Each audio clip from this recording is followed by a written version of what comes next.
Hay un dicho de una película muy famosa: no puedes cambiar lo que es alguien sin destruir lo que fue. Hellbound es una prueba de esto. Hellbound, o Rumbo al Infierno, es una serie coreana de misterio sobrenatural con tinte de terror mesiánico, cuyo mayor mérito es presentar una incógnita que no resuelve. La magia de una serie de terror es mantener el terror. La magia de una serie de misterio es mantener el misterio. Por lo menos en este punto, Hellbound cumple su cometido. Pero comencemos desde el principio. Como decía, Hellbound es una serie surcoreana del 2021, dirigida por Jang Sang-ho, que adapta a formato audiovisual su propio cómic.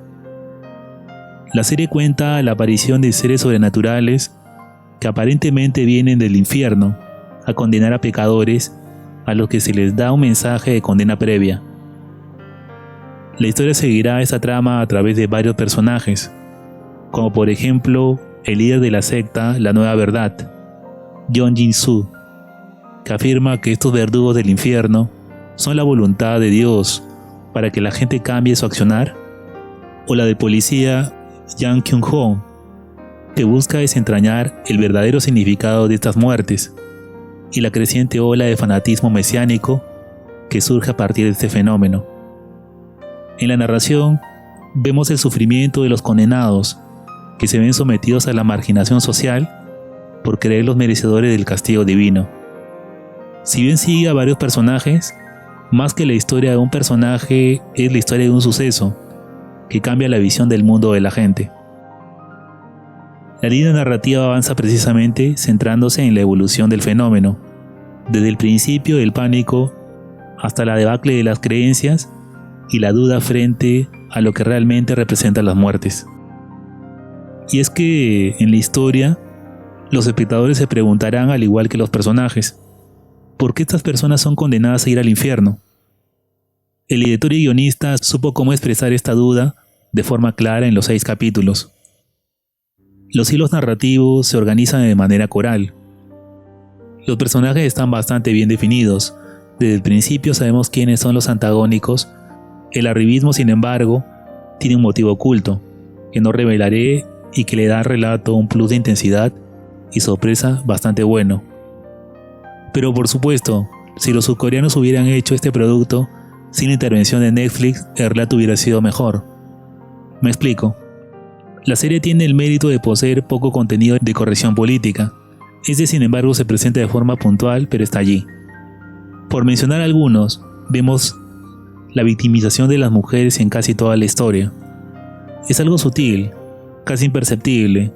Los personajes femeninos están exentos de antivalores, sobre todo Min Hye-jin, la abogada, que está bastante idealizada, pero no es la única. No sucede lo mismo con los personajes masculinos, que son centro de la corrupción y del manejo del poder en el relato. No importa si son antagónicos o protagónicos. Otro punto de injerencia evidente de Netflix es la transformación de la protagonista femenina. Solo faltó que le raparan el lado de la cabeza para identificar en lo que se ha convertido. De una abogada promedio a una mujer que le da una paliza a una decena de hombres. Hellbound es un relato bastante oscuro de lo que un suceso inexplicable puede hacer en las personas y el surgimiento del fanatismo.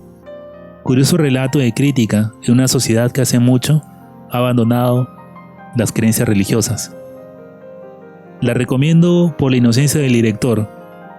Imagino que le pagaron muy bien por permitir agregar contenido de corrección. Lo que desgraciadamente no entienden estos directores y creadores es algo que muchos en Occidente ya hemos entendido. Comenzaron hace por lo menos 20 años de la misma forma, de manera sutil, con pequeñas incorporaciones aparentemente inocentes de cuota social. Sin embargo, ya somos testigos en que ha terminado esta inclusión. Quizá en menos de 10 años veamos en qué se transforman desde dentro las historias del país asiático que tanto nos gustaban. En ese momento ellos mirarán con nostalgia series como Hellbound. Otros, por supuesto, las maldecirán por haberse vendido de forma barata a las inclusiones. La recomiendo por lo sólido de la adaptación. No busques profundidad, por supuesto, solo es una adaptación de un cómic. Esta ha sido mi reseña, espero que sea de utilidad. Si el video te gustó, suscríbete y dale like, te lo agradeceré. Un saludo del lado oscuro. Nos vemos en el siguiente video.